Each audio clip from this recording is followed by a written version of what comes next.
किसी गांव में एक सेठ रहता था। उसका एक ही बेटा था जो व्यापार के काम से परदेश गया हुआ था। सेठ की बहू एक दिन कुएं पर पानी भरने गई। घड़ा जब भर गया तो उसे उठाकर कुएं के मुंडेर पर रख दिया और अपना हाथ मुंह धोने लगी। तभी कहीं से 4 राहगीर वहां आ पहुंचे। एक राहगीर बोला, बहन मैं बहुत प्यासा हूँ, क्या मुझे पानी पिला दोगी? सेठ की बहू को पानी पिलाने में थोड़ी झिझक महसूस हुई क्योंकि वह उस समय कम कपड़े पहने हुए थी। उसके पास लोटा या गिलास भी नहीं था जिससे वह पानी पिला देती। इसी कारण वहां उन राहगीरों को पानी पिलाना उसे ठीक नहीं लगा।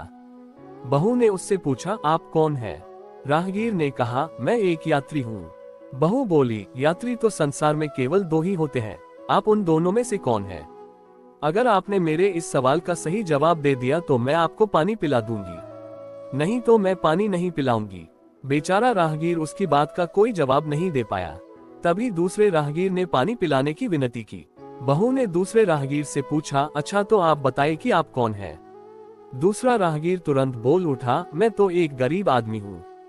सेठ की बहू बोली, भैया गरीब तो केवल 2 ही होते हैं, आप उनमें से कौन है? प्रश्न सुनकर दूसरा राहगीर चकरा गया। उसको कोई जवाब नहीं सूझा तो वह चुपचाप हट गया।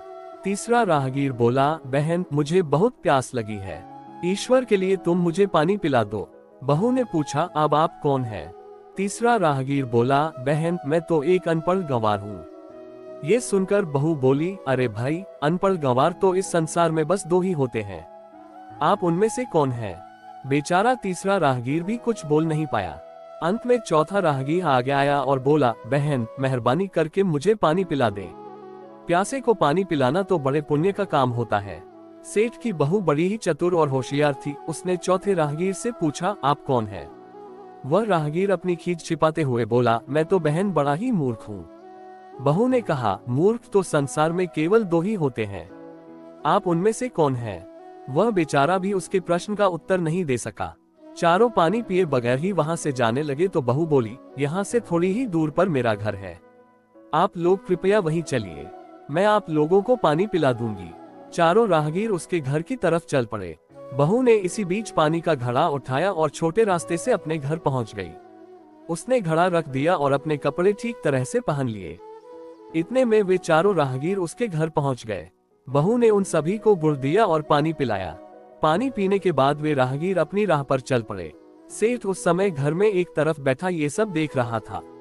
उसे बड़ा दुख हुआ। वह सोचने लगा, इसका पति तो व्यापार करने के लिए परदेश गया है और यह उसकी गैर हाजिरी में पराये मर्दों को घर बुलाती है, उनके साथ हंसती बोलती है, इसे तो मेरा भी लिहाज नहीं है। ये सब देख अगर मैं चुप रह गया तो आगे से इसकी हिम्मत और बढ़ जाएगी। मेरे सामने इसे किसी से बोलते बतियाते शर्म नहीं आती तो मेरे पीछे न जाने क्या क्या करती होगी। फिर एक बात यह भी है कि बीमारी कोई अपने आप ठीक नहीं होती, उसके लिए वैद्य के पास जाना पड़ता है। क्यों न इसका फैसला राजा पर ही छोड़ दूं। यही सोचता वह सीधा राजा के पास जा पहुंचा और अपनी परेशानी बताई। सेठ की सारी बातें सुनकर राजा ने उसी वक्त बहू को बुलाने के लिए सिपाही बुलवा भेजे और उनसे कहा, तुरंत सेठ की बहू को राजसभा में उपस्थित किया जाए। राजा के सिपाहियों को अपने घर पर आया देख उस सेठ की पत्नी ने अपनी बहू से पूछा, क्या बात है बहू रानी, क्या तुम्हारी किसी से कहा सुनी हो गई थी जो उसकी शिकायत पर राजा ने तुम्हें बुलाने के लिए सिपाही भेज दिए? बहू ने सास की चिंता को दूर करते हुए कहा, नहीं सासू माँ, मेरी किसी से कोई कहा सुनी नहीं हुई है, आप जरा भी फिक्र न करें। सास को आश्वस्त कर वह सिपाहियों से बोली, तुम पहले अपने राजा से यह पूछकर आओ कि उन्होंने मुझे किस रूप में बुलाया है, बहन, बेटी या फिर बहू के रूप में, किस रूप में मैं उनकी राजसभा में मैं आऊं। बहू की बात सुन सिपाही वापस चले गए। उन्होंने राजा को सारी बातें बताई। राजा ने तुरंत आदेश दिया कि पालकी लेकर जाओ और कहना कि उसे बहू के रूप में बुलाया गया है। सिपाहियों ने राजा की आज्ञा के अनुसार जाकर सेठ की बहू से कहा, राजा ने आपको बहू के रूप में आने के लिए पालकी भेजी है। बहू उसी समय पालकी में बैठकर राजसभा में जा पहुंची। राजा ने बहू से पूछा, तुम दूसरे पुरुषों को घर क्यों बुला लाई जबकि तुम्हारा पति घर पर नहीं है? बहू बोली, महाराज मैंने तो केवल कर्तव्य का पालन किया, प्यासे पथिकों को पानी पिलाना कोई अपराध नहीं है, ये हर गृहिणी का कर्तव्य है। जब मैं कुएं पर पानी भरने गई थी तब तन पर मेरे कपड़े अजनबियों के सम्मुख उपस्थित होने के अनुरूप नहीं थे, इसी कारण उन राहगीरों को कुएं पर पानी नहीं पिलाया। उन्हें बड़ी प्यास लगी थी और मैं उन्हें पानी पिलाना चाहती थी। इसीलिए उनसे मैंने मुश्किल प्रश्न पूछे और जब वे उनका उत्तर नहीं दे पाए तो उन्हें घर बुला लाए। घर पहुंचकर ही उन्हें पानी पिलाना उचित था। राजा को बहू की बात ठीक लगी। राजा को उन प्रश्नों के बारे में जानने की बड़ी उत्सुकता हुई जो बहू ने चारों राहगीरों से पूछे थे। राजा ने सेठ की बहू से कहा, भला मैं भी तो सुनूं कि वे कौन से प्रश्न थे जिनका उत्तर वे लोग नहीं दे पाए। बहू ने तब वे सभी प्रश्न दोहरा दिए। बहू के प्रश्न सुन राजा और सभासद चकित रह गए। फिर राजा ने उससे कहा, तुम खुद ही इन प्रश्नों के उत्तर दो, हम अब तुमसे ये जानना चाहते हैं। बहू बोली, महाराज, मेरी दृष्टि में पहले प्रश्न का उत्तर है कि संसार में सिर्फ दो ही यात्री हैं, सूर्य और चंद्रमा। मेरे दूसरे प्रश्न का उत्तर है कि बहू और गाय इस पृथ्वी पर ऐसे दो प्राणी हैं जो गरीब हैं। अब मैं तीसरे प्रश्न का उत्तर सुनाती हूँ। महाराज, हर इंसान के साथ हमेशा अनपढ़ गंवारों की तरह जो हमेशा चलते रहते हैं वे हैं भोजन और पानी। चौथे आदमी ने कहा था कि वह मूर्ख है, और जब मैंने उससे पूछा कि मूर्ख तो दो ही होते हैं, तुम उनमें से कौन से मूर्ख हो, तो वह उत्तर नहीं दे पाया। इतना कहकर वह चुप हो गई। राजा ने बड़े आश्चर्य से पूछा, क्या तुम्हारी नजर में इस संसार में सिर्फ दो ही मूर्ख हैं? हाँ महाराज, इस घड़ी इस समय मेरी नजर में सिर्फ दो ही मूर्ख हैं। राजा ने कहा, तुरंत बतलाओ कि वे दो मूर्ख कौन हैं।